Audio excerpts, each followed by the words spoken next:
पुण्यात्माओं, कोई संगी होता जो अपने कविता बना कर रोजी रोटी चलाता तो हम नहीं मानते कि तो रोजी रोटी वाला व्यक्ति था। कोई भजनी होता, भजन बना करके अपना दुनिया को रिझाने के लिए ऊट पटांग बना ली, कविताएं बना ली हो, रागनी बना ली हो, तो उनको भी हम नहीं विश्वास कर सकते थे। अब पूर्ण परमात्मा कबीर परमेश्वर जी आए, कपड़ा बुनकर अपना काम चलाते थे और प्रवचन करने का कोई पैसा नहीं लेते थे, नाम दान का कोई पैसा नहीं लेते थे, बल्कि अपने पल्ले से जितना भी सामर्थ्य शेष बचते थे उनके पास धन, उसका भंडारा कर देते थे। तो ये भी नहीं कह सकते कि कबीर परमेश्वर ने ये गाने बजाने कुछ अपने रोजी रोटी के लिए किए हों। ये भी नहीं कह सकते गरीबदास जी के 1300-1400 एकड़ जमीन थी आज से 250-300 वर्ष पूर्व के गरीबदास जी ने भी कोई ऐसा अपने रोजगार के लिए कोई ऐसा ही ऊटपटांग कथाएं बना ली होंगी।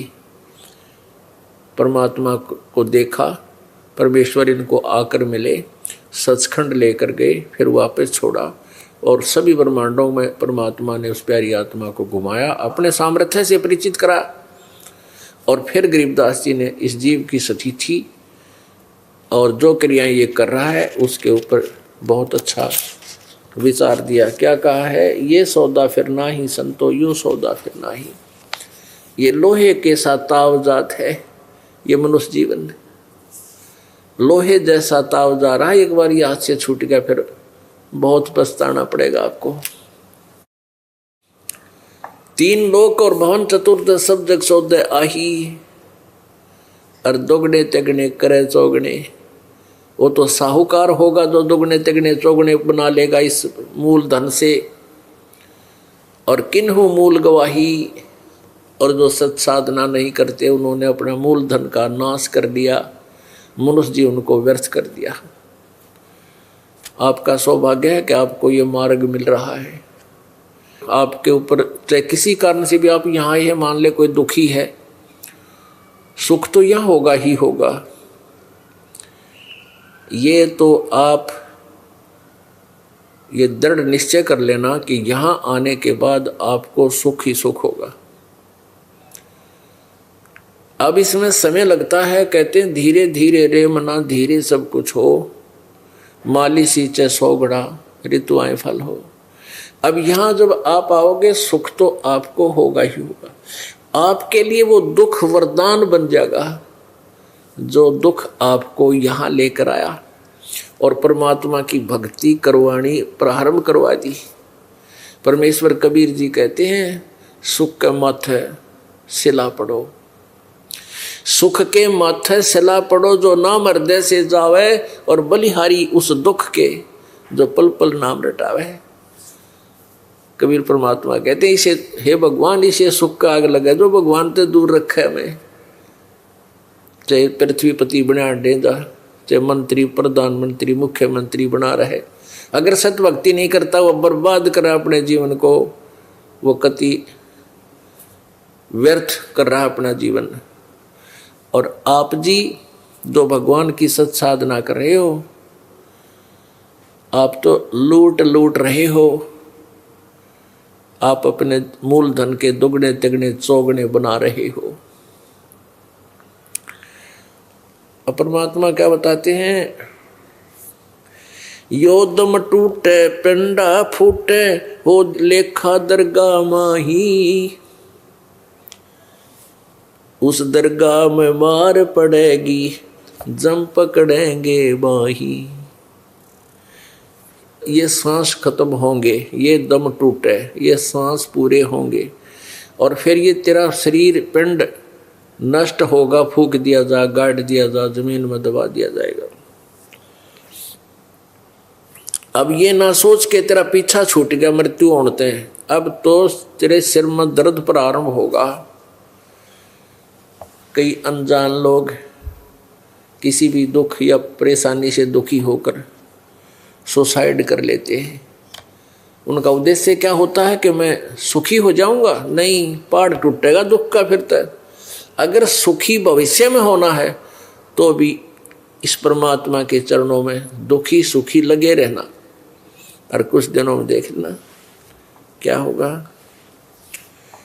अब क्या बताते हैं कि उस दरगाह में मार पड़ेगी, परमात्मा के उस दरबार में, धर्मराज के दरबार में, न्यायाधीश के दरबार में तेरा जूते लगेंगे और यम के दूत तेरी बाँह पकड़ेंगे, ऐसे जैसे अपराधी को पुलिस वाले पकड़ लेते हैं। जो भक्तिहीन प्राणी को ऐसे घसीट कर ले जाते हैं, और जो सत भक्ति करते हैं वो परमात्मा के विमान में बैठ कर जाते हैं।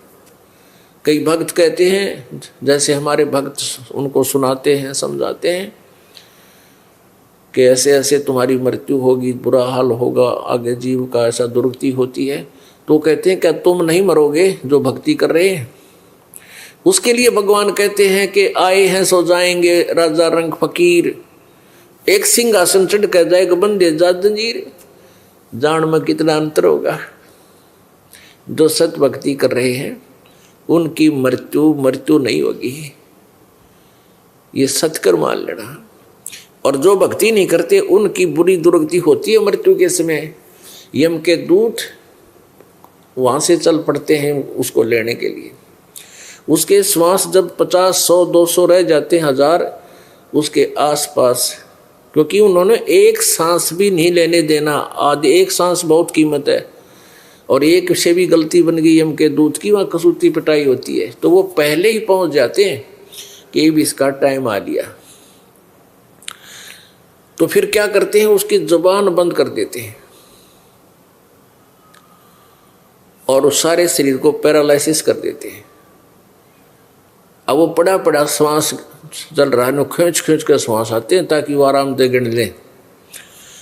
और फिर क्या होता है कि उसको ऐसी बुरी हालत दिखाई देती है यम के दूत, और उनको जो डराते हैं वो उसी जीभ निकाल कर भयंकर रूप करके, और वो जुबान बंद हो जाती है, बोल के बता नहीं सकता कि ये न्यू हाथ करे, जो ये आगे अंदर अंदर का है, जैसे सपने में दब जाता है इंसान। और वो जब उनकी देख के भयंकर आकृति को इतना डर जाता है, उसकी टट्टी और पेशाब निकल जाते हैं, जो भक्ति नहीं कर रखी। और फिर यम के दूत उसको लेकर के घसीटते ले जाते हैं।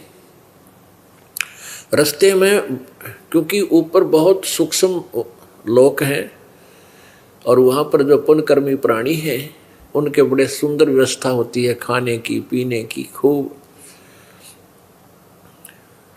तो ये स्वर्ग के साथ से निकलकर न्यायाधीश के पास ले जाते हैं, फिर वहाँ से इनको नरक में डाला जाता है, या जहाँ भी जिसकी व्यवस्था होती है उसके कर्म अनुसार वहाँ भेज दिया जाता है।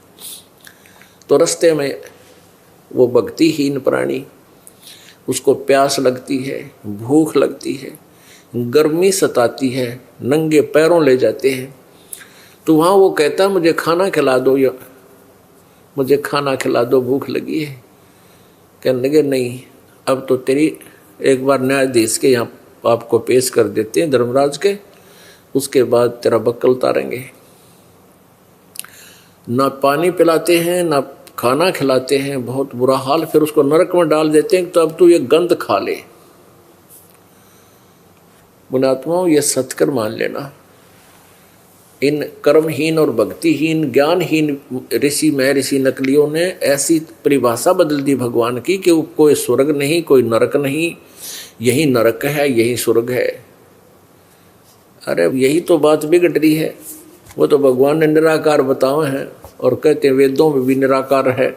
वेद तो साकार बता रहे हैं, मनुष्य सदृश बता रहे हैं उसको। तो उन झूठों की बातों पर अब हमने विश्वास नहीं करना।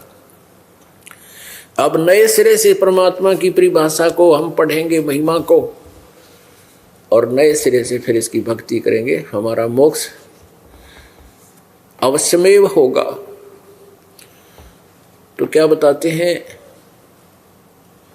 ये दम टूटे पेंडा फूटे हो लेखा दरगाह माही, उस दरगाह में मार पड़ेगी जम पकड़ेंगे बाही।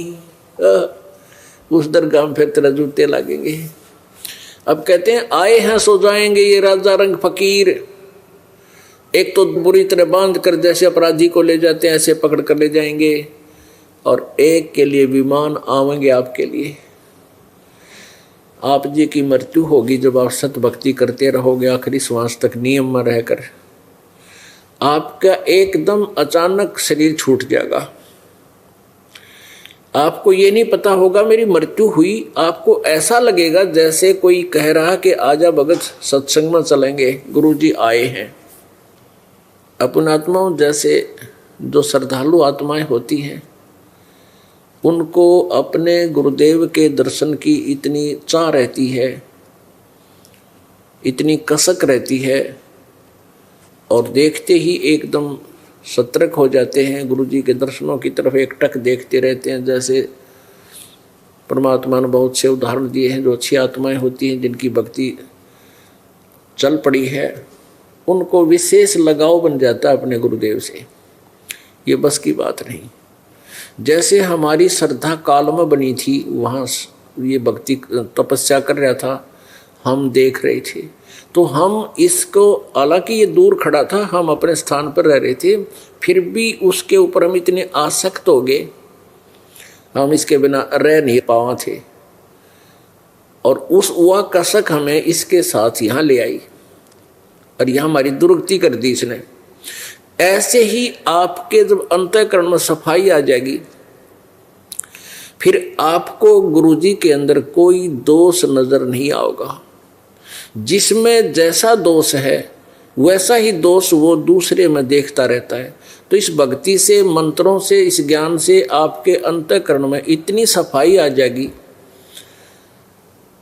कि आपको गुरुदेव जो है, गुरुदेव जी के अंदर एक विशेष कसक बनेगी सभी को, जिनकी सत भक्ति चल पड़ेगी। और वो कसक आपको सारे संसार से उल्टा हटा लेगी। वो ऐसा नहीं कि आप घर छोड़ कर यहाँ आश्रम आ जाओगे, नहीं, ऐसा नहीं होता। अब जैसे ये बालक फिल्म देखते हैं, जो परमात्मा से नहीं जुड़े हैं, उनके उदाहरण दे रहे हैं, और वो किसी हीरो या हीरोइन को सिलेक्ट कर लेते हैं। वो कहते हैं ये मेरा फेवरेट जो है ना हीरो है, कोई व्यक्ति, लड़का कहता है। अब वो उसने कुछ लेना ना देना, उसकी एक्टिंग पिक्टिंग पे वो उस पर वैसे आसक्त हो गया। तो ऐसे ही आप जी के अंदर एक ये अवगुण है, और ये अवगुण अब गुण बन जाएगा। आपके अंदर गुरुदेव के एक एक वचन पर विश्वास होना चाहिए। आपकी बुद्धि नहीं भी काम कर रही है कि जो गुरुदेव वचन कर रहे हैं आप नहीं भी समझ पा रहे हो, तो आपको ये मन में नहीं आना चाहिए ये ऐसा नहीं हो सकता, तो फिर आप परमात्मा से जुड़े नहीं हो। और पुण्यात्मा नकली संतों ऋषियों ने इसी का नाजायज फायदा इन श्रद्धालुओं का उठाया कि गुरुजी के वचन पर अविश्वास नहीं होना चाहिए। लेकिन वो नकली गुरु नहीं थे, उन्होंने उस भावना का नाजायज फायदा उठा करके पूरे ग्रुप को काल के मुंह में भेज दिया, करोड़ों की संख्या भेज रही।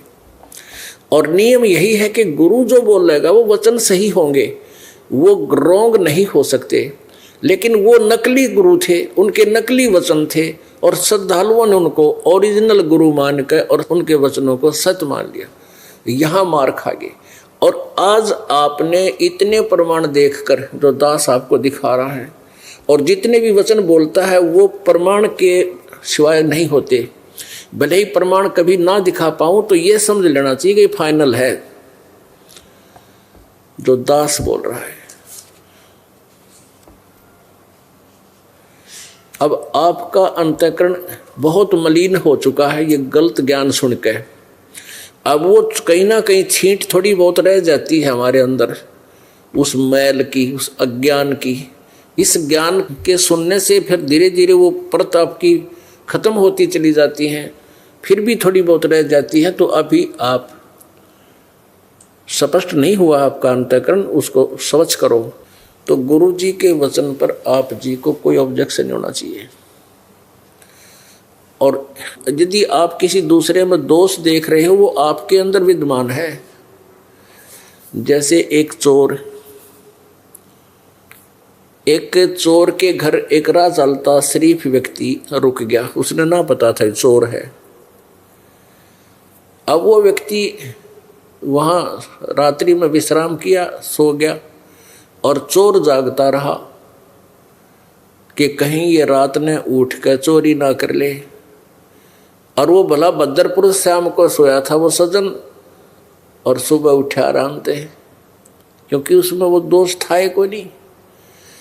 अब वो चोर सारी रात जागता रहा, क्योंकि उसमें वो दोष था कि कहीं चोरी ना कर ले। तो पुण्यात्माओं, हम अपने अवगुणों को जो आप हमारे अंदर हैं, हम अवश्य दूसरे में देखेंगे। यू ऐसे क्यों देख रहा है, यू ऐसे क्यों चल रहा है, ये वहाँ कैसे बैठा था। तो ये दोष आप जी में विद्यमान है। तो वो दोष जिसमें नहीं होंगे उसके अंदर ये दोष, ये विचार उत्पन्न नहीं होते। तो ऐसे ही जब आप अपने गुरुदेव के अंदर निर्दोष दृष्टि से देखने लग जाओगे, किसी भी प्रकार का आपके मन में न्यून भी नहीं आवे कभी, बहुत प्रकार के दोष है काल जो आपको दूर करने के लिए प्रयोग करता है, गुरुदेव से दूर करने के लिए, तो उन सब से आपने बचना है और एक भक्त की तरह अपने इस जीवन को सफल करना है। तो कहने का भाव ये था कि जब आपका समय पूरा होगा या आपकी भक्ति पूरी होगी, समय आपकी आयु मालिक बढ़ा सकता है यदि आपकी लगन साची होगी।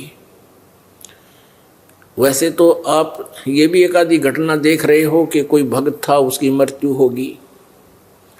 वो भगत नहीं रहा था, न भगत होता मृत्यु कैसे हो जा 40 साल की उम्र में, क्योंकि परमात्मा ने देख लिया कि अब ये ज्ञान तो ग्रहण हो गया, और ज्ञान ग्रहण होने के बाद भक्ति भी कर रहा है।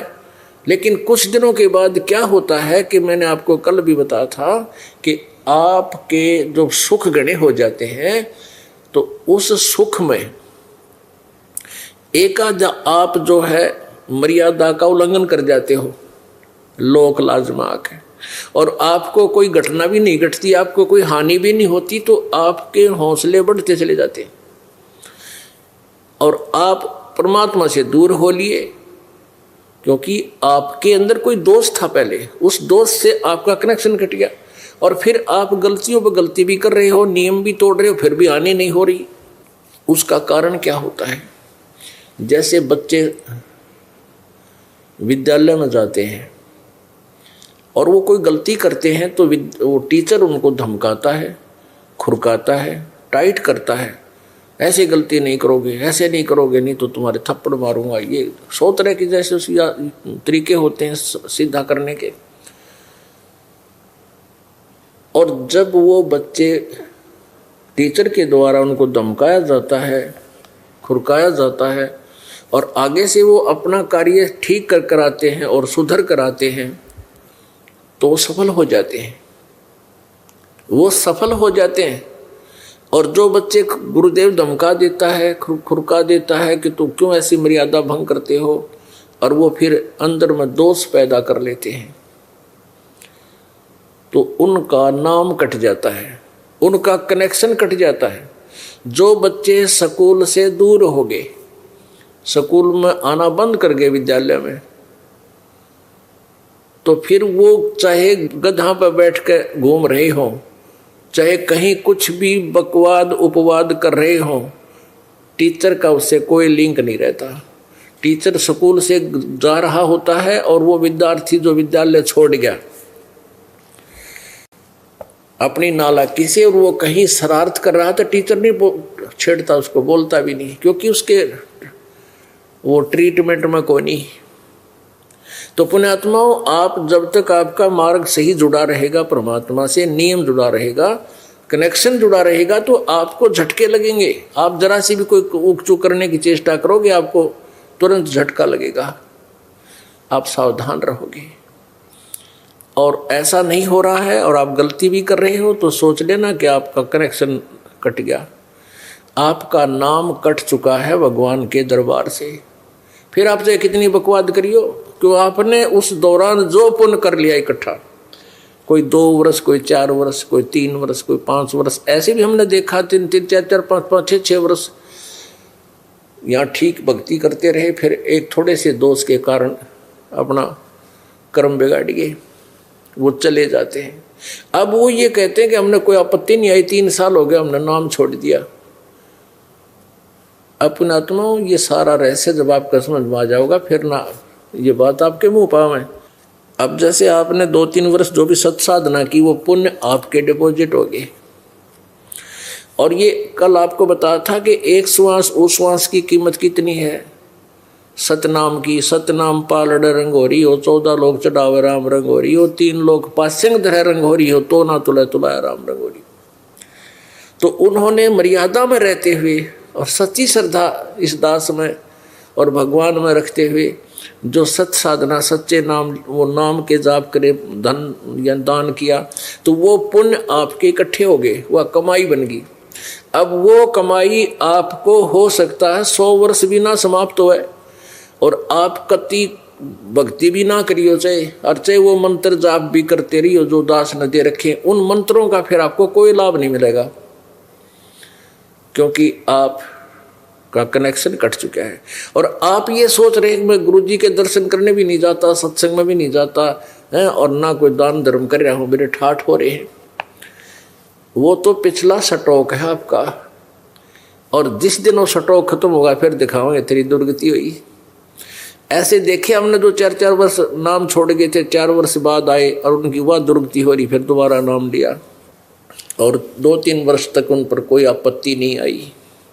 तो पुण्यात्मा इन सारे पॉइंटों को समझ के इन सब केंद्र बिंदुओं पर आपने बार बार विचार करते रहना होगा। इसलिए सत्संग में बुलाया जाता है, आपको ये याद दिलाई जाती है। तो जब आप यहाँ से शरीर छोड़ोगे तो आपको एक आवाज आवेगी आपके जाने पहचाने चेहरे की, और वो कहेगा कि गुरुजी आगे। आप एकदम शरीर में से निकलकर बाहर आओगे। कहाँ है गुरुजी? को रहे? आपको इस दास के रूप में परमेश्वर खड़े दिखाई देंगे, और फिर जैसे सोपन होता है ऐसा बन जाता है। कहाँ जा रहे हो? कि सत्संग है, गुरुजी जा रहे हैं, आजा चलना है। कि हाँ चलेंगे भाई।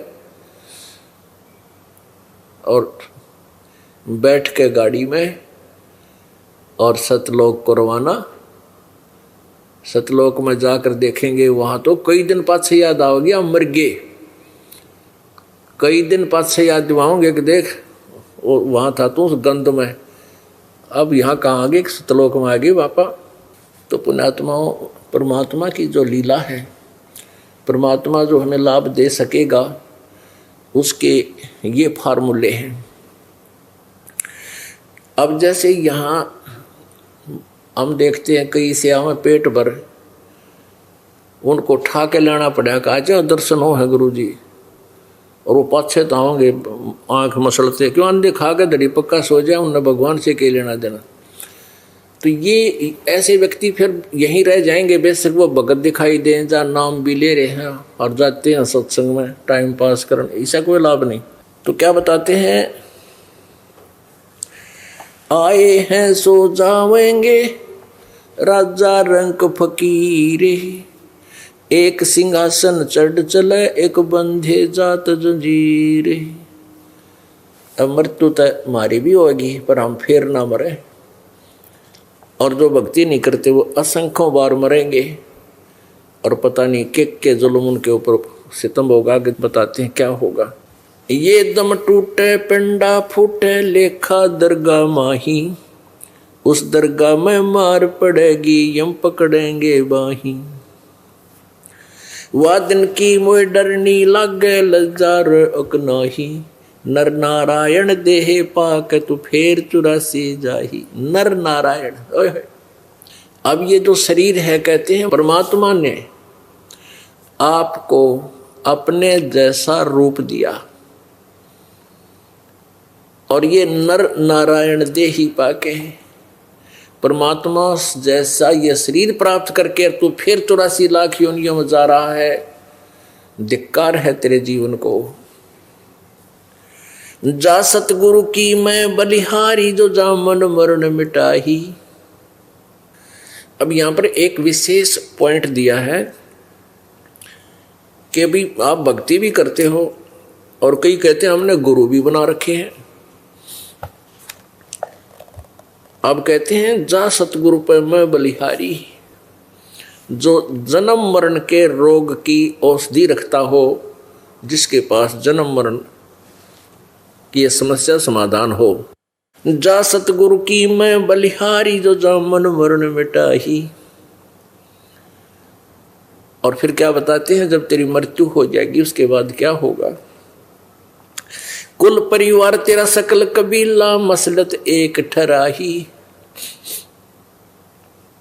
यानी कुल के लोग जंगल में ले जाके तो दिन न ठोक जराए। कुल परिवार तेरा सकल कबीला, मसलत एक ठराही। बांध पिंजड़ी आगे धर लिया, मरहट को ले जाही। अग्नि लगा दिया जब लंबा, फूक दिया उस ठाही। अब कुल के लोग सारे इकट्ठे हो गए, परिवार के आसपास के अपने जो एक कुल के सभी व्यक्ति, और मरते ही कहते उठाओ उठाओ चलो। और मरघट पहले जा करके शमशान घाट में फूक दिया।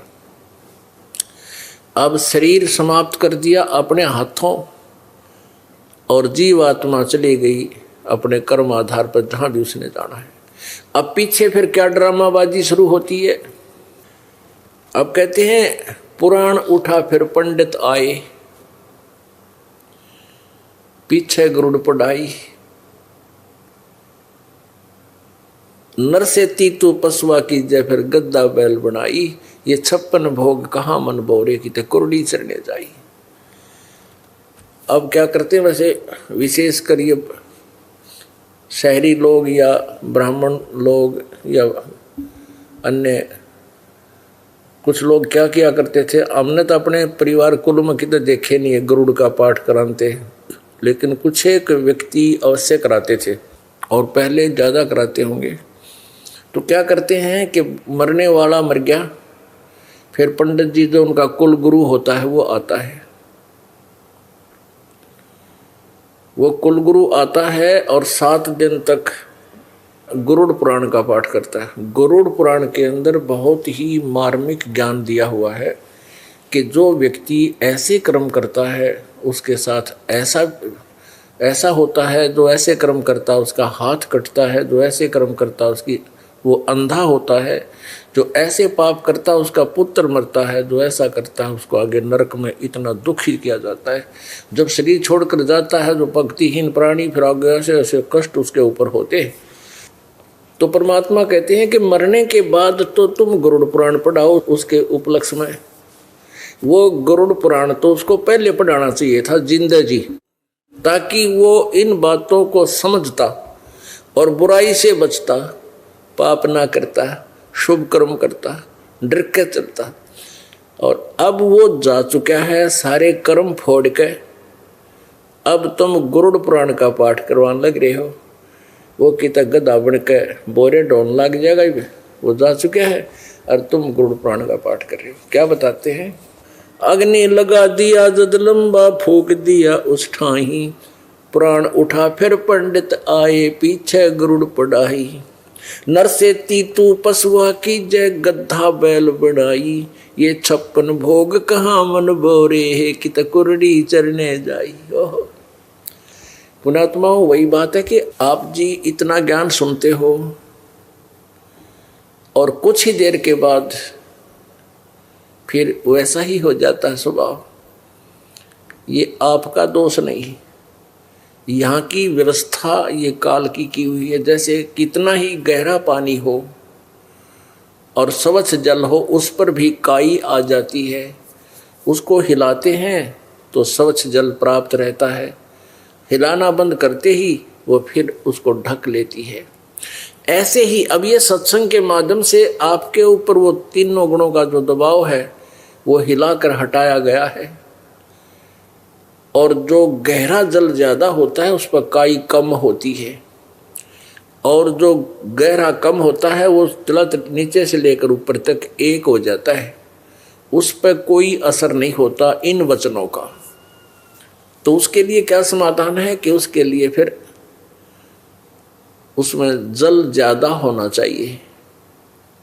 वो जल अधिक कैसे होगा उसकी यांत्रिका बता रखा कि यहाँ यो सामन सा वर्ष है परमात्मा की वाणी का, ये झड़ लगता है। यहाँ पर जो अत्यधिक सत्संग सुनेंगे उनके अंदर वो जल बढ़ता चला जाएगा, फिर उनकी भी कुछ दिनों में यही स्थिति हो जाएगी।